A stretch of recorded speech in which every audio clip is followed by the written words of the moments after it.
दोस्तों, आज जो कहानी मैं सुनाने जा रहा हूँ वो दो दोस्तों की कहानी है। ये दोनों लगभग 27 साल के थे। उनके नाम थे अमित और रोहित। दोनों बचपन के दोस्त थे, घूमने फिरने के शौकीन और एडवेंचर पसंद करने वाले। एक दिन उन्होंने फैसला किया कि इस बार वो किसी भीड़ भाड़ से दूर पहाड़ी इलाके में घूमने जाएंगे। उन्हें हमेशा ऐसी जगहें पसंद थी जहाँ शांति हो, जहाँ मोबाइल नेटवर्क भी मुश्किल से आता हो। दोनों अपनी बाइक लेकर निकल पड़े। शुरुआत में रास्ता बिल्कुल साफ था, चारों तरफ हरियाली, ठंडी हवा, सब कुछ बहुत अच्छा लग रहा था। लेकिन जैसे जैसे वो आगे बढ़ते गए, रास्ता सुनसान होने लगा।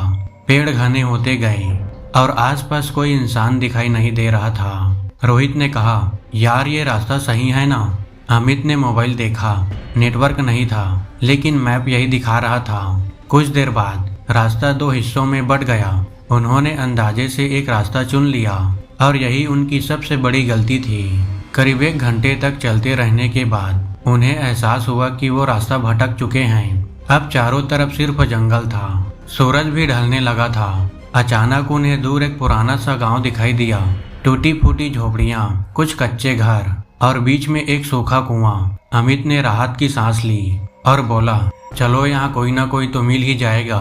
जैसे ही वो गांव में पहुंचे, उन्हें कुछ अजीब लगा।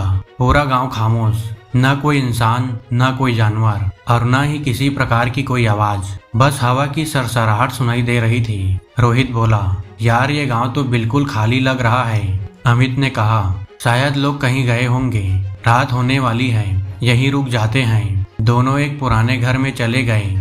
रात हो चुकी थी। दोनों ने थोड़ा खाना खाया और सोने की कोशिश की, लेकिन तभी घर के बाहर से पायल की आवाज आने लगी, छन छन की।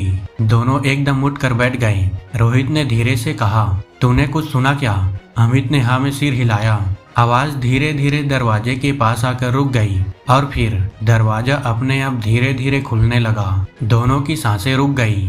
दरवाजे के बाहर एक लंबी काली परछाई खड़ी थी। उसके बाल जमीन तक लटक रहे थे और उसकी आंखें अंधेरे में हल्की हल्की चमक रही थी। वो कोई और नहीं, वो एक डायन थी। उसने धीरे धीरे अपना सिर टेढ़ा किया और दोनों को घूरने लगी। अमित डर के मारे चिल्लाया, अरे भाग! दोनों तुरंत पीछे के दरवाजे से भागे, लेकिन जैसे ही बाहर निकले, गांव का नजारा बदल चुका था। अब हर घर के सामने जमीन पर घसीटे जाने के निशान और कहीं कहीं काले धब्बे, जैसे कुछ भयानक हुआ हो। अचानक पीछे से जोर की आवाज आई, एक भयानक चीख।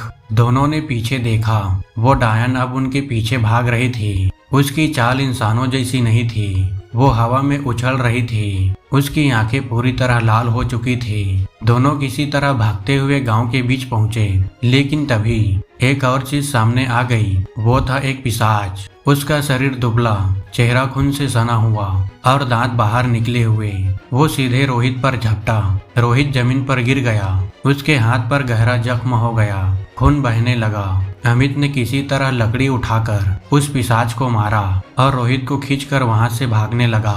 अब पूरा गांव जैसे जाग चुका था। हर तरफ परछाइयां घूम रही थी। कभी कोई हंसता, कभी कोई रोता, कभी कोई अचानक सामने आ जाता और फिर गायब हो जाता। दोनों को समझ आ गया था, ये कोई साधारण गांव नहीं है, ये मृत आत्माओं का जाल है। भागते भागते वे एक पुराने मंदिर के पास पहुंचे। मंदिर आधा टूटा हुआ था, अंदर अजीब चिन्ह बने हुए थे।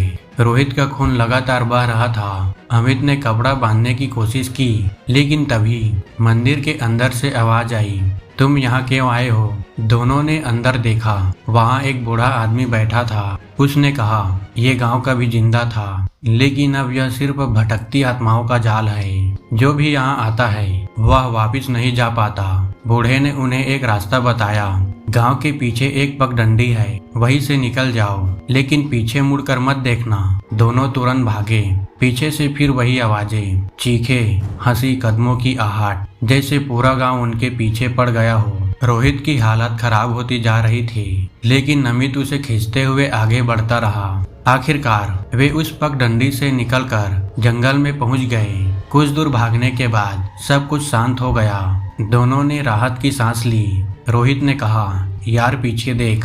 अमित ने धीरे धीरे पीछे मुड़कर देखा और जब उन्होंने पीछे देखा तो उनकी रूह कांप गई। वहाँ कोई गांव ही नहीं था, बस खाली मैदान और कुछ सूखे पेड़, जैसे वहाँ कभी कुछ था ही नहीं। दोनों किसी तरह शहर वापस पहुँचे, लेकिन रोहित के हाथ का जख्म आज भी ठीक नहीं हुआ, क्योंकि डॉक्टर कहते हैं वो जख्म किसी जानवर का नहीं है। और अमित आज भी रात में अचानक उठ जाता है, क्योंकि उसे लगता है कोई उसके पीछे खड़ा है। अगर कभी आप रास्ता भटक जाए और आपको कोई सुनसान गांव दिखे तो सावधान रहना, क्योंकि हर गांव वास्तव में गांव नहीं होता। कुछ जगहें सिर्फ आपको अपने अंदर खींचने के लिए होती हैं। दोस्तों, अगर आपको ये कहानी पसंद आई हो तो वीडियो को लाइक और चैनल को सब्सक्राइब जरूर करना। आगे भी ऐसी ही कहानियाँ और आएंगी। तब तक के लिए